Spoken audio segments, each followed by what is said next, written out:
सभी साथियों को नमस्कार, जय हिंद। साथियों, आज हम सबसे पहले आपको बता देंगे जो टीजीटी पीजीटी की वैकेंसी आपकी आने वाली है। इसका नोटिफिकेशन आई थिंक अक्टूबर में आ ही जाएगा, तो बहुत जल्द आने वाला है। तो उसके लिए काफी लोगों की क्वेरी आई थी कि उसमें कॉम्बिनेशन नहीं बनता है कि हम पे ये सब्जेक्ट है, इसका नहीं बनना है, इसकी एलिजिबिलिटी क्या है, क्वालिफिकेशन में हमें क्या क्या चाहिए। तो कई सारे क्वेश्चंस क्वेरी थी, ठीक है। और अगर आप मैथ के प्रिपरेशन कराते हैं तो मैथ के प्रिपरेशन में किससे कितना मार्क्स में कितने क्वेश्चन मिल जाते हैं और किस चैप्टर से किस स्टैंडर्ड से, ठीक है। तो ये सब चीजें आपको हम सब बताने का प्रयास करेंगे संक्षेप में। चलिए, पहले सबसे पहले हम बात कर लेते हैं। हम इसको दो फ्रेम बनाते हैं, ठीक है। एक फ्रेम में हम लोग ले लेते हैं यूपी टीजीटी, और एक में ले लेंगे हम लोग यूपी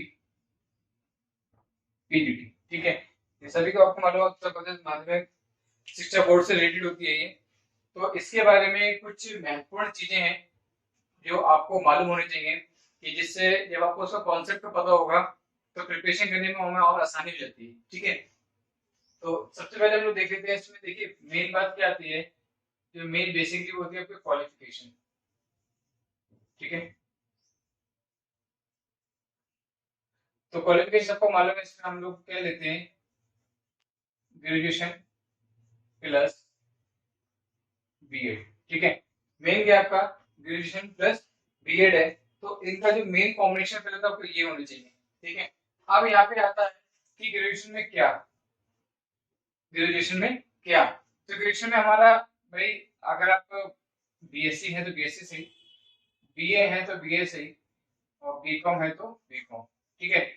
आपको बस अब यहाँ पे बात आती है कॉम्बिनेशन की, ठीक है। इसी में आपकी बात आती है कॉम्बिनेशन की। मान लिया हम लोग यहाँ पे जो लेके बैठे हैं आज क्वेश्चन, वो हम मैथ की नहीं बात कर रहे हैं, ठीक है। मैथ की नहीं बात कर रहे हैं अगर, तो मैथ में आपने देखा होगा कि आपके पीसीएम होता है, ठीक है, या फिर आपके जेडबीसी होता है, या फिर आपके टीएसएम होता है। एस मींस यहाँ पे क्या हो गया आपका, स्टैटिस्टिक्स हो गया, ठीक है। बहुत से लोग केमिस्ट्री की जगह स्टैटिस्टिक्स ले लेते हैं, या उन्हें मिल जाती है। तो ये कॉम्बिनेशन होता है। तो यहाँ पे एक बात आपको ध्यान रखना है कि आपका जो फर्स्ट ईयर है, second year and third year, तो बहुत से बच्चों का फर्स्ट ईयर में पीसीएम होता है, सेकंड में भी पीसीएम होता है, और थर्ड में आपको इन दोनों में से एक सब्जेक्ट को आपको छोड़ना होता है। तो मान लीजिए आपने क्या करा, आपने केमिस्ट्री छोड़ दी, आपने फिजिक्स और मैथ लगे, तो आप मैथ के लिए इसमें एलिजिबल है। आप जो टीडीटी कर सकते हो मैथ से, आप उसको फिल कर सकते हैं।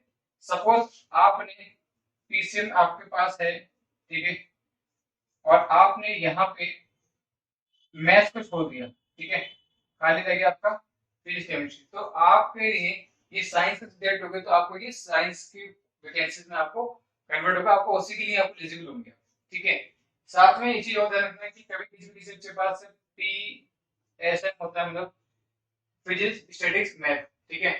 और बाद में भी ये होता, मान ली किसी बच्चे ने अगर मैथ छोड़ दी, खाली क्या रहेगा उसमें, फिजिक्स और स्टैटिस्टिक्स रहेगी। तो स्टैटिस्टिक्स भी क्या होता है, मैथ का पोर्शन होता है, इसलिए उसमें आपके लिए मैथ एलिजिबल है, तो आप मैथ में फॉर्म एलिजिबल भर सकते हैं, ठीक है। ये छोटी सी कॉन्सेप्ट है, छोटी सी बातें थी जो आपको आई होप समझ में आ गई होंगी, ठीक है।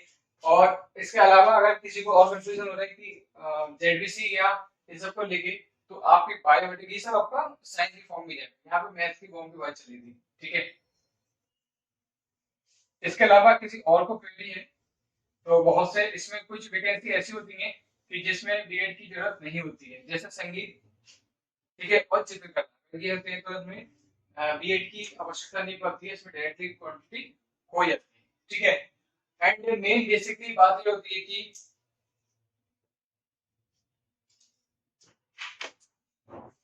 देखिए, इसमें एक चीज का आपको और ध्यान रखना है, इसकी जो एज लिमिट की बात अगर हम करते हैं तो कितनी होती है, वैसे अभी तक तो कोई कंफर्म नहीं है। तो जो अब तक जितने फॉर्म भरे थे उनकी एज लिमिट कितनी होती है, 21 से 60, ठीक है।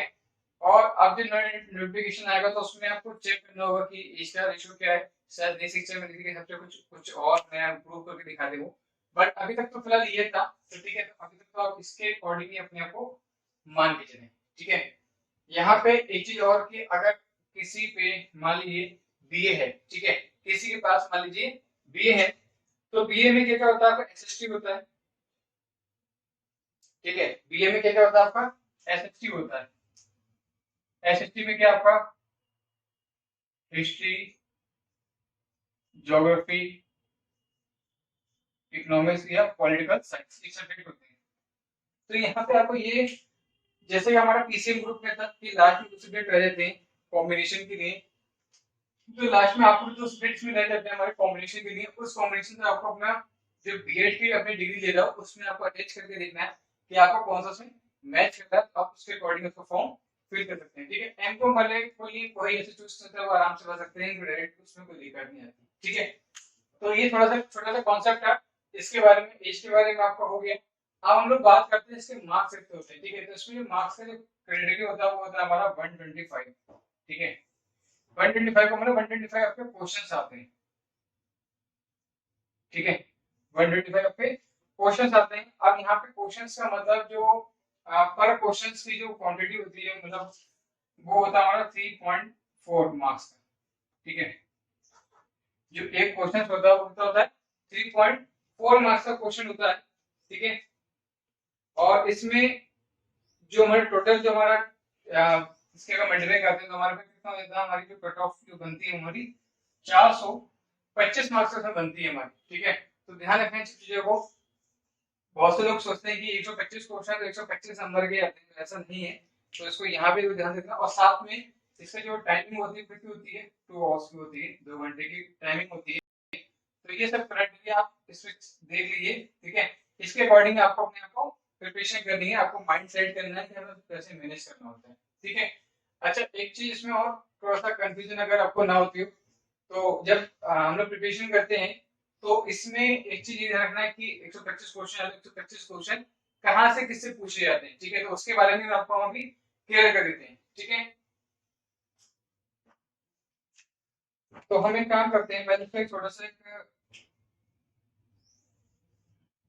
फ्लो डायग्राम बना के दिखाए थे आपको, ठीक है। यहाँ पे 3 लेवल कर देते हैं, ये फर्स्ट लेवल हो गया, ये सेकंड लेवल हो गया, ये थर्ड लेवल हो गया, ओके। तो ये हमने थर्ड लेवल मतलब 3 लेवल के बाद इसलिए कर रहे हैं क्योंकि यहाँ पे जो 125 की जो अपने मार्क्स का है, जो 125 आपके जो क्वेश्चंस हैं, तो इन सब भाग में डिवाइड होंगे। देखिए कैसे, मान लीजिए कि आप जो हम लोग देखिए यहाँ पे प्रिपरेशन करते हैं तो वो आप लोअर स्टडी स्टार्ट कर देते हैं प्रिपरेशन करना, ठीक है। तो लोअर स्टडी करने मतलब ये हो गया आपका कि इसमें आपका 6 टू हम लोग स्टार्ट कर देते हैं, ठीक है। आपको 6 से लेके आपका बीएससी तक का क्वेश्चन पूछे जाते हैं इसमें, ठीक है। तो यहाँ पे जो मेन जो छोटी कैटेगरी की अगर बात करते हैं, तो जैसे कि मान लीजिए आपका 20 से 25 क्वेश्चन यहाँ से ले लिए, ओके। और 50 क्वेश्चन समथिंग यहाँ से दिए जाते हैं और 50 क्वेश्चन समथिंग यहाँ से दिए जाते हैं, ठीक है। समथिंग समथिंग इसमें लगाना है कि एक टेंटेटिव सा होता है, होता थोड़ा चलता रहता है, बट यहाँ पे जो जो सेकंड लेवल है वो हमारा होता है इंटरमीडिएट, ठीक है। और ये जो लेवल होता है ये हमारा होता है ग्रेजुएशन लेवल का। अब यहाँ पे जब हम पीछे आते हैं, मतलब जैसे कह सकते हैं ये 11 और ये 12 लेवल से यहाँ पे क्वेश्चन आते हैं, ध्यान रखना आपको। और ये आप मान के चलिए कि आपका जो स्टार्ट हम कर देते हैं स्टार्टिंग में क्वेश्चन से, ठीक है, इसमें अर्थमेटिक वगैरह सब आती है। ये हम लोग बहुत बेसिकली हम लोग जो कॉमर्शियल मैथ वगैरह होती है हमारी वो हम लोग यहाँ से कर देते हैं, 6 से कर देते हैं, 9 से कर देते हैं। तो यहाँ पे हम लोग स्टार्ट करते हैं हमारा लेवल 6 टू जो 10th लेवल तक का जो होता है हमारा, तो यहाँ पे हमारे इतने क्वेश्चन पूछे जाते हैं। तो यहाँ पे आपको ये ध्यान रखना है कि हमें किस क्वेश्चन से देखिए आप टीईटी लेवल की प्रिपरेशन कर रहे हैं तो आपको मेन है कि कोई नॉर्मल एग्जाम नहीं होता है, ठीक है। आपका जो कॉन्सेप्ट है आपको उसको अच्छे से मैनेज करना है, साथ में आपको प्रिपरेशन के साथ साथ आपको ये ध्यान रखना है कि आपका जो लेवल है आईक्यू लेवल है उसको भी चेक करना है आपको, और समय को भी बचाना है उसमें आपको, ठीक है। क्योंकि आपने जब ग्रेजुएशन लेवल क्वेश्चंस किए होंगे, इंटरमीडिएट क्वेश्चन किए होंगे, तो आपको पता है कि इसमें टाइमिंग क्या होती है। तो ये ध्यान रखना है आपको 2 आवर्स मिलेंगे आपके लिए, 125 क्वेश्चंस हैं, तो आपके लिए बहुत बड़ा चैलेंज है, ठीक है। तो उसको इसमें एक चीज और ध्यान रखना है आपको कि यहाँ पे जो क्वेश्चन पूछे जा रहे हैं, जैसे कि मैं आपको बता देता हूँ कि मान लीजिए 125 क्वेश्चन है, मैं ये लिख के लिखा था, फिर आपको रफ कर दूंगा। 125 क्वेश्चन अगर आते हैं तो यहाँ पे 10 मार्क्स के क्वेश्चन ऐसे होंगे जिसमें आपको कुछ याद नहीं करना। सपोज थ्योरम्स है, फॉर्मूले है। सपोज अगर आपके आ गया कि cos 18 डिग्री, तो आपको इसकी वैल्यू आपको डायरेक्ट अगर एक में याद है इसको तो टिक मार देंगे। मतलब ये 10 क्वेश्चंस में ऐसे आते हैं टिक मार वाले आते हैं, इसमें आपको बिल्कुल सॉल्व नहीं करना है, ठीक है। सबसे 10 क्वेश्चन आते हैं, इससे ऊपर के आ सकते हैं। अब आपके बचते हैं 115, ठीक है। 115 क्वेश्चन बचते हैं। 115 क्वेश्चंस में आपके बहुत सारे क्वेश्चन ऐसे भी आते हैं, तो थोड़ा सा इस पे लेवल हमारा बढ़ जाता है। देखिए हम लोग बात जैसे आपको बात करते हैं, एक मिनट, जैसे हम लोग आपका एक क्रेडिट आपका होता है, जैसे मान ली 8th का, 9th का और 10th, ठीक है। अब इसमें से कम नहीं तो आपके 15 क्वेश्चन इसमें तो पूछे जाते हैं, ठीक है। इस यूनिट में से 15 क्वेश्चन आपके क्वेश्चन पूछे जाते हैं इन 3 क्वेश्चन में से, ठीक है।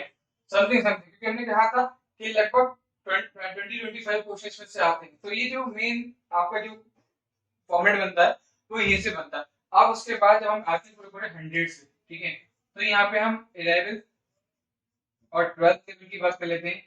50 क्वेश्चन यहाँ पे आते हैं, और आपका ग्रेजुएशन लेवल की, ठीक है। यहाँ पे आपको कई सारे, ये भी थ्योरम्स वगैरह कई सारी होती है, तो उसमें कई सारे क्वेश्चन यहाँ से ही मिलेंगे आपको। तो मेन बेसिकली आपको ये ध्यान रखना है कि कहाँ से कौन सा क्वेश्चन पकड़ना है, किसकी हमें प्रिपरेशन करनी है। समय अभी प्रॉपर मिलेगा आपको प्रिपरेशन करने का, तो उसको बिल्कुल भी आप खराब मत कीजिएगा, अपना यूटिलाइज कीजिए सारे समय को और अच्छे से तैयारी कीजिए। क्योंकि इसका जो मेन फॉर्मेट है वो थोड़ा सा लेंथी भी पड़ता है। ऐसा नहीं है कि आपने नॉर्मल आपके लिए एग्जाम नहीं है, अच्छा एग्जाम है, और आप मेन में आपके सब्जेक्ट पे कमांड आपकी अच्छी जब होगी तो आपको ऐसी परीक्षा देने में बिल्कुल दिक्कत नहीं आएगी। साथ में आपको हम वीडियो प्रोवाइड कराते रहेंगे साथ में अपने, और आपके जितने भी कुछ कॉन्सेप्ट है जो बहुत लेंथी क्वेश्चन है, बताएंगे आपको पेपर सबसे ज्यादा कहाँ से क्या आता है। सबसे ज्यादा रिपीटेड क्वेश्चन कौन से हैं, तो वो आपको भी हम उसमें अपनी वीडियो के माध्यम से आपको प्रोवाइड करा देंगे, ठीक है। ये छोटा सा स्ट्रक्चर था आपका किसके लिए, यूपी टीजीटी। इसके अलावा अगर किसी को कंफ्यूजन हो तो आप कमेंट बॉक्स में हमसे डाल के पूछ सकते हैं कि इसका क्या क्वेरी है। अब हम लोग बात कर लेते हैं पीजीटी के बारे में। इसको मैं रख कर देता हूँ, चाहे आप इसकी शॉर्ट लेके इसका रख लीजिए।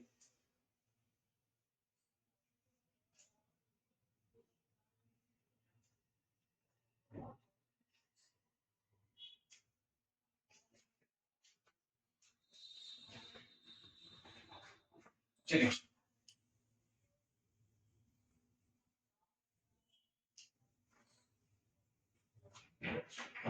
अब हमारा है यूपी पीजीटी, ठीक है। पीजीटी में है तो पोस्ट असिस्टेंट टीचर की बात करेंगे यहाँ पे। और इस पोस्ट असिस्टेंट टीचर में आपका जो मेन हम लोग अभी जो बात करें पीजीटी में, इसमें काफी हद तक सब कुछ मैटर यही होता है, ठीक है। बस यहाँ पे आपको कोई बीएड की कोई एलिजिबिलिटी नहीं होती है, वो आपका वेटेज होता है। अगर आपका होता है ठीक है, वरना कोई ऐसी क्वेरी नहीं है। आपका सेम मेन सब्जेक्ट पे आपको होना चाहिए, जिससे आपको कोई दिक्कत नहीं आएगी, ओके। देखिए जैसे आपकी बात करते हैं लोग जिस सब्जेक्ट में मतलब पीजी है आपका, मतलब उसकी एलिजिबिलिटी वही होगी आपकी, ठीक है। आपका मैथ एमए है, हिस्ट्री है, जो भी आपका सब्जेक्ट बनता है, बाकी सेम पोर्शन आपका यही बनता है। जिसके मान लीजिए आपके पास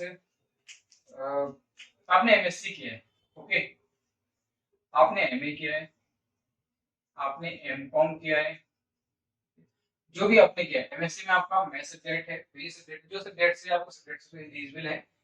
नेक्स्ट आपका एमए है। एमए देखिए बहुत सब्जेक्ट्स होता है, ठीक है। एमए कुछ लोग मैथ से भी कर लेते हैं, किसी का हिस्ट्री से होता है, किसी का हिंदी से होता है, किसी का साइंस, मतलब सॉरी साइंस से नहीं होता है। इसके अलावा जितने सब्जेक्ट्स होता है आपका, कि आप पॉलिटिकल साइंस से है, इकोनॉमिक्स से, जिससे भी आपका है तो आप उसके लिए एलिजिबल हैं और आपको कोई दिक्कत नहीं है। एमकॉम के लिए तो एमकॉम ही है, इसमें अच्छा ऑप्शन तो यही होता है एमकॉम वालों का, कि इनके लिए कोई कोई ज्यादा टेंशन नहीं होती कि इसमें जाना है उसमें जाना है, सीधा एक ही स्टैम्प पेन में, ठीक है।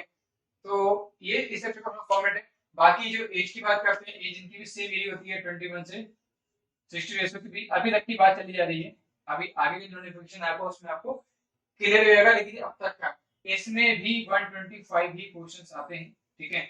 सेम फॉर्मेट वही होता है, बस क्या है पीजी लेवल का है, तो थोड़ा सा पीजी लेवल की बात यहाँ पे करते हैं। अब यहाँ पे थोड़ा सा जो पोर्शन होगा वो ग्रेजुएशन तक तो होगा, लेकिन यहाँ पे थोड़ा क्वेश्चन ये है कि आपने पीजी कर रखा है, तो पीजी लेवल के भी कई सारे क्वेश्चन ले लेते हैं। मैं बात कर लेता हूँ मैथ्स की बात कर लेता हूँ। मैथ्स में जब हम लोग बात करते हैं तो देखिए आपने जब एमएससी किया होगा, एमएमएस से क्या होगा, तो आपने बहुत सारे सेट थ्योरीज को पढ़ा होगा, आपने रोलर थ्योरम, टेलर थ्योरम, बहुत से थ्योरम्स को पढ़ा होगा। तो वहीं से बहुत सारे क्वेश्चंस को यहाँ से पुट अप कर लेते हैं, उसकी डेफिनेशन को वो पूछता है क्या क्या कर दिया है, तो ऐसी की चीजों को यहाँ पे इंडिकेशन करते हैं। उसके बारे में भी आप फॉर्म डिवीजन बताते रहेंगे। तो इन दोनों चीजों के बारे में आपका मेन छोटा सा फॉर्मेट था, इसको जब आप माइंड में सेट रखेंगे तो आपको बिल्कुल दिक्कत नहीं आएगी, क्योंकि एक स्ट्रक्चर होना माइंड में बहुत जरूरी है आपका प्रिपरेशन करने के लिए।